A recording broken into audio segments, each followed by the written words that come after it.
ഈ മഴക്കാലത്ത് മീൻ പിടിക്കാൻ എന്ത് വൈബാലേ.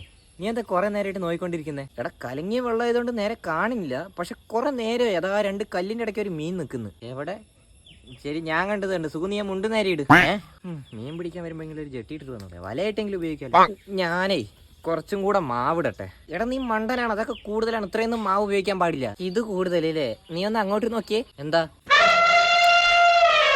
നീ എന്താ ഗുരുവായൂർ ആനയൂട്ടിന് പോകുന്ന? ഇത്ര മാവ് പാടില്ല. ഞാൻ ആദ്യം അവന്റെ കയ്യിലിരിക്കുന്ന ഗണപതി നാരങ്ങയെന്ന് വിചാരിച്ചെ. അവന്മാരെയൊക്കെ മീൻ പിടിക്കാൻ കൊണ്ടുവന്ന് എന്നെ വേണം പറയാൻ.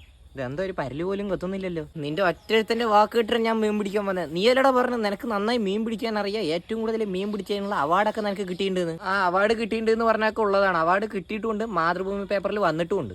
എന്നിട്ടെന്താ മീനൊന്നും കൊത്താത്തെ? അത് ഇവിടത്തെ മീൻ ചിലപ്പോൾ ദേശാഭിമാനിയായിരിക്കും വായിക്കുണ്ടാവുക. ചുമ്മാ കൊതുകടി കൊണ്ട് ഇരിക്കുകയെന്നല്ലാതെ ബോറടിച്ചിട്ട് വയ്യ. ബോറടി മാറ്റാൻ എന്റെ ഒരു കിടിലൻ ചോദ്യമുണ്ട്, ചോദിക്കട്ടെ? എന്താ? നീ ഏതെങ്കിലും മീനിൽ പൂമ്പാറ്റ വന്നിരിക്കുന്നത് കണ്ടിട്ടുണ്ടോ? ഇല്ല. പക്ഷെ ചെമ്മീനിൽ എപ്പോഴും പൂമ്പാറ്റ വന്നിരിക്കും. കാരണം എന്താ അറിയില്ല. എന്താ കാരണം? ചെമ്മീനിൽ മധു ഉണ്ടല്ലോ. മധു നുകരാനല്ലേ പൂമ്പാറ്റ വരുന്നത്. കോപ്പ് കൊതുകടിയും കൊള്ളണം, നിന്റെ കൊണയടിയും കേൾക്കണം. ഞാനില്ല മീൻ പിടിക്കാൻ, ഞാൻ വീട്ടിൽ പോവാ. ഹലോ അമ്മ, നല്ലൊരു കോമഡി ആയിരുന്നല്ലോ. ആ ശരി. എന്താടാ വീട്ടിലോട്ട് പോകുന്നില്ലേ? ഞാൻ മീൻ പിടിക്കാൻ വരികയെന്ന് പറഞ്ഞിട്ട് അമ്മ വീട്ടിൽ കറിയൊന്നും വെച്ചിട്ടില്ല. ഇനി മീനും കൊണ്ടല്ലാണ്ട് എനിക്ക് വീട്ടിൽ പോകാനും പറ്റില്ല.